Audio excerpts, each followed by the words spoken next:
Holistic అప్రోచ్తో అన్ని వర్గాలను కలిపి నడిపింది తెలంగాణ. వీళ్ళు వాళ్ళని కాదు, విద్యార్థులు, నిరుద్యోగులు, ఉద్యోగులు, మహిళలు చెప్పుకుంటూ పోతే ఇంకా చాలా ఉన్నాయి, కార్మికులు, కర్షకులు, ప్రతి వర్గానికి మేలు చేశాం.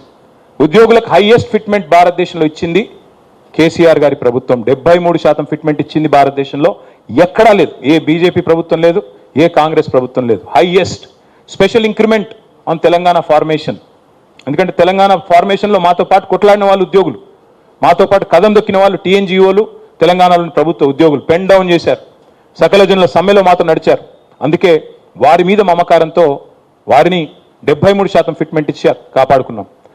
ఎన్ని ప్రచారాలు చేసినా, ఎన్ని రకాల దుర్మార్గమైన కార్యక్రమాలు మా మీద చేసినా అవన్నీ పట్టించుకోకుండా తదేక దీక్షతో ముందుకు పోయాం. కానీ మేము మమకారంతో పనిచేసుకుంటూ పోతే అహంకారం అని ముద్రేశారు మా మీద. కేసీఆర్ గారి కుటుంబం మాత్రమే బాగుపడ్డదన్నారు. మొత్తం 4 కోట్ల ప్రజలు నా కుటుంబం అని చెప్పి కేసీఆర్ గారు భావిస్తే ఆ నలుగురు కోసమే తెలంగాణ వచ్చిందా అని చెప్పి విష ప్రచారం చేశారు. పర్వాలేదు, అధికారం ఎవరికీ శాశ్వతం కాదు. అధికారంలో శాశ్వతంగా ఉంటామని ఎవరైనా అనుకుంటే వాళ్ళు మూర్ఖులు. కాబట్టి ఆ బాధ ఏమీ లేదు, అధికారం పోయిందనే బాధ ఏమాత్రం లేదు. బాధ ఎక్కడ అనిపిస్తుందంటే, ఇంత కష్టపడి సాధించిన రాష్ట్రం, ఇన్ని త్యాగాలతో ఏర్పడ్డ రాష్ట్రానికి ఇవాళ ఒక తెలంగాణ ద్రోహి ముఖ్యమంత్రిగా ఉన్నారు. తెలంగాణ వాదుల మీదకి తుపాకీ తీసుకుపోయిన వ్యక్తిని కాంగ్రెస్ మన నెత్తిన రుద్దింది. సరే, కాంగ్రెస్ కల్చరే సీల్డ్ కవర్ సీఎంలు, మీకు తెలుసు. ఎవరు ఎక్కువ డబ్బులు ఇస్తే వాళ్ళకు ముఖ్యమంత్రి పదవి వస్తుంది, అది అందరికీ తెలిసిందని కొత్తదేమీ లేదు. అలాగే ఇవాళ ఒక తెలంగాణ ద్రోహిని మన మీద రుద్ది, ఆయన ద్వారా ఇంకా కూడా 2.5 సంవత్సరాలు అయిపోయింది. జనరల్గా సినిమా భాషలో చెప్పాలి అంటే, ఒక సినిమా హిట్టా ఫట్టా అనేది ట్రైలర్ చూస్తే తెలిసిపోద్ది. కానీ ఇక్కడ ఇంటర్వ్యూలు కూడా అయిపోయింది. First half over, first half disaster, second half even ముగ్గర్ డిజాస్టర్ పక్కా. కాబట్టి ఇంకా పెద్దగా చూడడానికి కానీ ఇంకోటి కానీ ఏం లేదు. అన్నం ఉడికిందా లేదా అని తెలుసుకోవడానికి ఒక్క మెతుకు ముట్టుకుంటే చాలు కదా. మరి 2.5 సంవత్సరాలైంది. ముఖ్యమంత్రి గారు మాట్లాడే అపసవ్యపు మాటలు ఏంటంటే ఏడవాలో నవ్వాలో తెలవట్లేదు.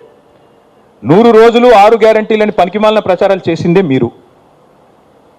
ఆర్థిక పరిస్థితి ఏంటి అంటే, మా కాంగ్రెస్కు అపారమైన అనుభవం ఉంది, మేము చాలా పెద్దవాళ్ళం, మా తాతలు నేతులు తాగారు, మా మూతుల వాసన చూడండి, చాలా కాలం నడిపాం, నిర్విఘ్నంగా నడిపాం ప్రభుత్వాలను, మాకున్న అమోఘమైన ఆర్థిక పరిజ్ఞానంతో అద్భుతాలు సృష్టిస్తాం, ఇదే ఉంది, 6 గ్యారంటీలు అనాయాసంగా ఇస్తామన్నారు 100 రోజుల్లో.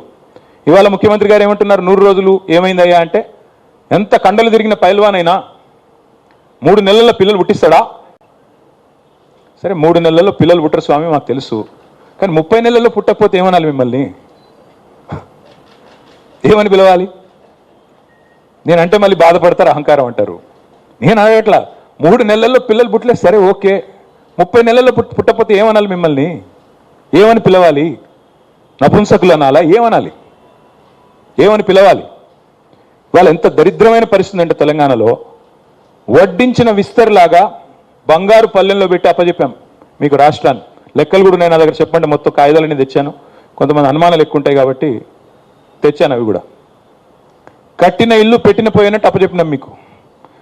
ఆ రోజు బ్రహ్మాండంగా కేసీఆర్ గారు ఉన్నప్పుడు కరోనా వచ్చినా రైతు బంధు ఆగలేదు, కళ్యాణ లక్ష్మి ఆగలేదు, కేసీఆర్ కిట్ ఆగలేదు, ఆసరా పెన్షన్లు ఆగలేదు, ఉద్యోగుల జీతాలు ఆగలేదు, ఏది ఆగలేదే. మరి ఇవాళ మీ పాలనలో నేను అడుగుతా ఉన్నా, ఏ ఒక్క పథకం పెట్టలేదు కొత్తది.